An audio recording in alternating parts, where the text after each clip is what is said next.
Mister Kishore, നിങ്ങളുടെ മകന്റെ രക്തസാമ്പിളിൽ microplastic കണങ്ങൾ കണ്ടെത്തിയിട്ടുണ്ട്. മൈക്രോപ്ലാസ്റ്റിക് കണങ്ങളോ? അതെന്താ ഡോക്ടർ? നാം വലിച്ചെറിയുന്ന പലതരത്തിലുള്ള പ്ലാസ്റ്റിക് വർഷങ്ങളെടുത്ത് പ്രകൃതിയുടെ രാസപ്രവർത്തനം മൂലം സൂക്ഷ്മ കണങ്ങളായി തീരുന്നതാണ് മൈക്രോപ്ലാസ്റ്റിക്. വെള്ളത്തിലൂടെയും മറ്റും ഇവ നമ്മുടെ ശരീരത്തിലെത്തിയാൽ ചുവന്ന രക്താണുക്കൾക്ക് ഓക്സിജൻ വഹിക്കാനുള്ള കഴിവ് കുറയും. ഇതുകൊണ്ടാണ് നിങ്ങളുടെ മകൻ ശ്വാസം മുട്ടലായി ഇന്ന് വെന്റിലേറ്ററിലായത്.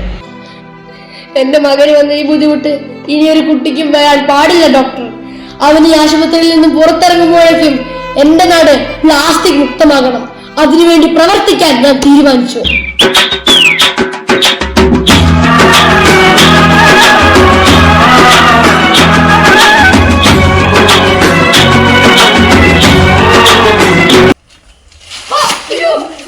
ആഹാ, എന്റെ കൂട്ടുകാരെല്ലാം പറക്കിക്കുട്ടി എങ്ങോട്ടാ?